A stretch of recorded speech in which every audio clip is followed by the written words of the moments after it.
नमस्कार।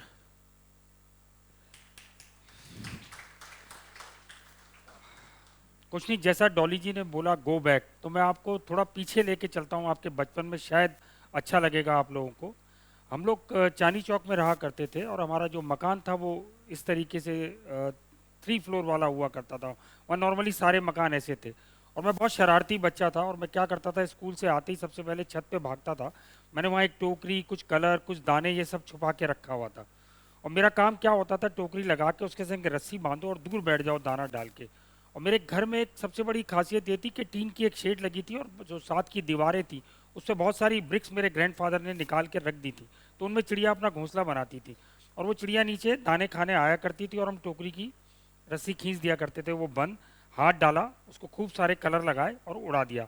और उड़ा के सिर्फ ये देखते थे कि वो कितनी देर में वापस आ रही है। वो बेचारी आती थी क्योंकि उसका तो घर था, उसके अंडे बच्चे सब वहीं होते थे। फिर मैं नीचे आता था और नीचे आने के बाद मेरे फादर वहीं सामने ग्रिंडलेस बैंक, आप लोगों ने बहुतों ने उसका शायद नाम भी नहीं सुना होगा, नेशनल ग्रिंडलेस बैंक होता था। वहाँ से वो दोपहर में लंच करने आते थे, वही स्कूल से आने का टाइम होता था। और उसके बाद मेरे कान खींचे जाते थे और ये कहा जाता था कि अच्छा तुमने चिड़िया को फिर पकड़ा आज। मैंने कहा हाँ पकड़ा। ये चलता रहा सिलसिला। Then I lost my father at the age 14 का था मैं जब फादर की डेथ हुई। उसके बाद मुझे कुछ काम करना पड़ा, वो भी एक परफ्यूम की फैक्ट्री के अंदर, जहाँ मैं बंडल बनाया करता था छोटे छोटे और सुतली से बांधा करता था उनको। तो सुतली जो मैं अब घोंसला बनाता हूँ वो सुतली आज तक मेरे साथ चलती है और उसके म्यूज़िक के मायने बदल गए, बस थोड़ा ये हुआ। जब मैं बंडल बनाता था तो उसमें से एक म्यूज़िक निकलता था कि मैं अपनी रोजी रोटी कमा रहा हूँ या अपने लिए कुछ लाइवलीहुड कर रहा हूँ। और अब जब मैं घोंसला बनाता हूँ तो उसमें से एक नया म्यूज़िक निकलता है कि मैं उन चिड़ियों को घर दे रहा हूँ जिनका घर हम लोगों ने छीन लिया। इस सेंटेंस को याद रखिएगा। वो कहानी वहाँ से शुरू हुई, हम लोग अशोक विहार शिफ्ट कर गए और अशोक विहार पहुँचे तो एक बहुत बड़ा चेंज देखने को मिला। वो चेंज ये था कि वहाँ बिल्कुल घोंसले नहीं मिलते थे क्योंकि तब तक लोगों ने ऑर्नामेंटल ट्रीज लगाने शुरू कर दिए थे। बिल्डिंग्स इस तरीके की बन रही थी, कहीं होल ही नहीं होता था। और आप लोगों ने शायद सबसे पहला घोंसला अपने घर में अगर देखा होगा तो फैन के कप में देखा होगा। और हमारे घर में क्या था, जब पुराने घर में जब चिड़िया फैन के कप में आ जाती थी तो मेरे जो ग्रैंडफादर थे वो एक कर्फ्यू लगा देते थे घर में कि इस कमरे में कोई पंखा नहीं चलाएगा। अगर चिड़िया कट गई या चिड़िया को चोट लग गई तो आपके कान काट दिए जाएंगे। आप यकीन मानिए वो सेंटेंस आज तक मेरे साथ चला आ रहा है। अभी भी कई बार फैन का स्विच दबाते तो ऊपर देखते हैं, लेकिन हमारी बदकिस्मती, हमने अब उस पंखे का कप गायब कर दिया, हमने उसको छत से मिला दिया। जो उसकी रहने की सबसे बेस्ट जगह थी वो भी हमने छीन ली। जबकि वो चिड़िया जिसके संग हमने बचपन से चिड़िया उड़ खेला, बचपन में शायद आपके मम्मी पापा ने छोटे बच्चे जो है उनको खाना खिलाया तो इसी तरीके से खिलाया कि अच्छा ये चिया का खाना, ये तुम्हारा खाना, तो हम खा लेते थे बच्चे। तो वो कहानी जब वहाँ पहुंचे तो देखा वहाँ घोंसले ही नहीं मिलते थे। बड़ा दुख हुआ कि अब क्या करा जाए। अच्छा घोंसला क्योंकि बचपन से जुड़ा आ रहा था साथ में, तो लगा अब क्या करा जाए। तो तब हरा नारियल साउथ से बहुत आना शुरू हुआ था।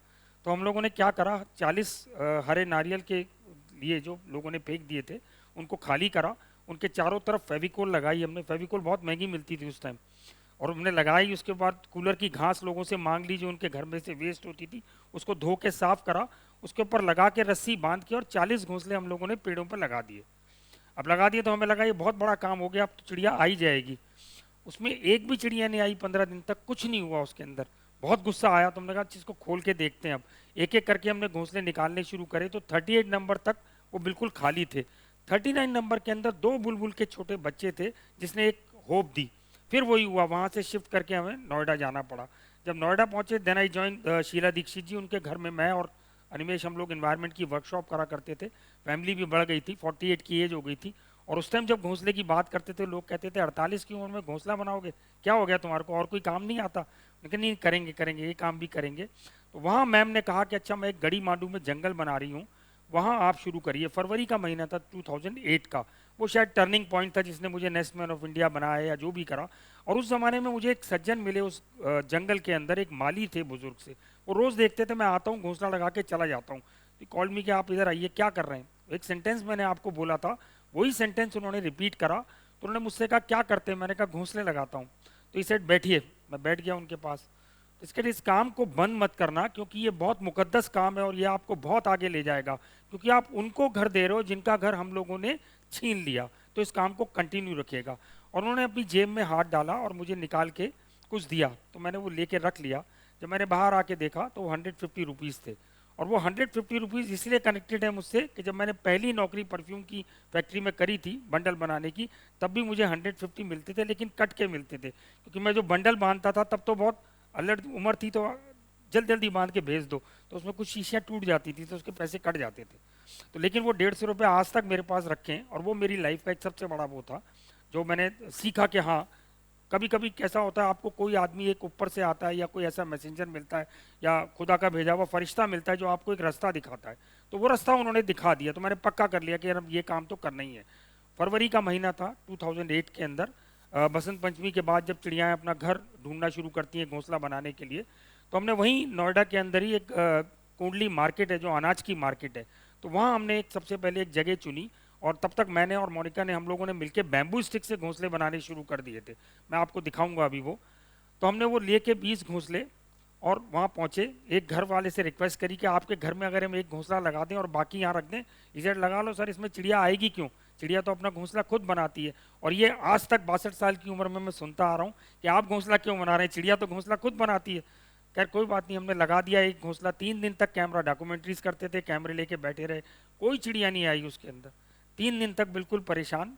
चौथे दिन जब मैं सुबह निकल रहा था तो मोनिका ने मुझसे पूछा, वहाँ जा रहे हैं? मैंने कहा हाँ। मैंने कहा अगर आज चिड़िया नहीं आई तो हम ये काम बंद कर देंगे, फिर हम जो बाकी तालाबों को जिंदा करते हैं या कुओं को ठीक करते हैं वही काम रखेंगे एनवायरनमेंट का, इसको बंद कर देंगे। लेकिन वो सरप्राइजली बहुत कमाल का काम हुआ। मेरी वेबसाइट पे वो फोटोग्राफ है।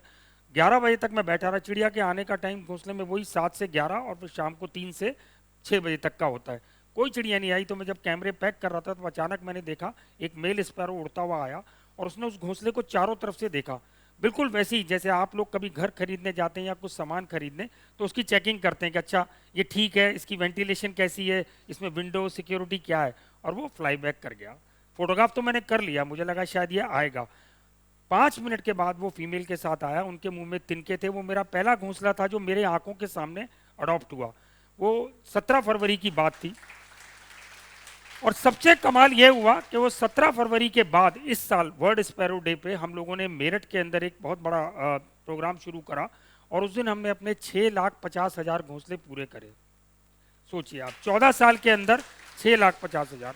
बहुत अवार्ड मिले, अवार्ड मिलते रहे, प्रेज मिलती रही, पर आप जैसे लोगों ने साथ ये सबसे ज़्यादा दिया कि वो लोग बनाते थे, बनाने के बाद फिर फोटोग्राफ शेयर करते कि आपसे सीखा, हमने लगाया और इसमें चिड़िया आ गई। मुझे लगता है उन अवार्ड से हमारा घर पैक्ड है बिल्कुल एकदम। कैसे कैसे हमें मिलते हैं अवार्ड, सोचिए। एक गायनेकोलॉजिस्ट थी बेंगलोर से, वो आई, 85 ईयर्स की हो गई थी, उन्होंने खुद बैठ के बनाया। हम उनको कहते रहे हम बनाएं, नहीं नहीं नहीं मैं बनाऊंगी, बनाया और लगाया। उसके बाद उन्होंने लिखा कि मैंने अपनी लाइफ में शायद 2500 बेबीज़ को डिलीवर करवाया होगा, लेकिन मुझे ज़िंदगी की सबसे बड़ी खुशी ये मिली कि मैंने घोंसला लगाया और उसमें चिड़िया आई। अभी गार्जियन अखबार ने एक बहुत बड़ा आर्टिकल छापा हम लोगों के ऊपर, फोटो फीचर मेरे ऊपर। उसके बाद I have receive I think 600 mails almost, Sweden से लेकर पता नहीं कहाँ कहाँ से आई, और सबने उस आर्टिकल का जिक्र किया। उन्होंने कहा कि आप यहाँ आके हमारे बच्चों को सिखा सकते हैं, क्योंकि इनको बिल्कुल नहीं पता। तो मैं सिर्फ यही कहना चाहूँगा कि आप बच्चे, अपने से छोटे वाले बच्चों को ये चीज़ ज़रूर सिखाइए कि जब फरवरी के महीने में वो घोंसला बनाना शुरू करती है, उस समय कहीं भी कॉर्नर्स के अंदर, छत पे, स्कूल्स के अंदर कुछ पुराने ट्विग्स, रुई, धागा, ऊन, ऐसी चीज़ें ज़रूर रखिए, क्योंकि उसको ज़रूरत है। नेचर को वैसे भी हमारी कोई ज़रूरत नहीं है, हमें नेचर की ज़रूरत है ना, तो केयर हमें करनी चाहिए। हमेशा अपने बच्चों को मैं यही कहना चाहता हूँ, सारे आप अपने पापा मम्मी के एटीएम कार्ड की तरह नेचर को यूज़ करिए। लिमिटेड निकालते हैं ना, जितनी ज़रूरत होती है उससे कम ही निकालते हैं, तो फिर हम नेचुरल रिसोर्सेज को इतना क्यों बर्बाद करते हैं। आप एक बार करके देखिए, और मेरी तो शक्ति आप जैसे बच्चे ही हैं, मैंने उन्हीं के संग काम करा है, उनके बीच में आके यंग बन जाते हैं हम लोग, सीखते हैं उनसे, बहुत चीज़ें सिखाते हैं। कितने काम कर लिए हमने जो अवार्ड्स मिल गए हमें, अगर नहीं करते तो नॉर्मल आदमी की तरह ज़िंदगी काटते। अब नेस्टमैन बन गए, बच्चे पूछते हैं अच्छा बैटमैन सुना था, स्पाइडरमैन सुना था, ये नेस्टमैन क्या होता है, फिर उनको घोंसला दिखाते हैं। हम 2 तरीके के घोंसले बनाते हैं, जिसमें से एक DIY किट है जो एसिड अटैक की लड़कियां हमने अडॉप्ट कर रखी हैं, उसकी किट वो बनाती हैं और उसकी इनकम उन्हीं को जाती है। सेकंड, हम लोग रैक पिकर्स को हायर करते हैं, उनको 10 पैसा एक फ्रूटी के या कोई भी टेट्रा पैक के बॉक्स का देते हैं, और उन 300 बॉक्सेस से हम टेट्रा पैक के नेस्ट बनाते हैं, और वो इतने खूबसूरत हैं कहीं भी अडॉप्ट हो जाते हैं वो। ये जूट का है और बच्चे इसको 40 मिनट के अंदर खुद बना लेते हैं अपने हाथ से, और वो टेट्रा पैक का है।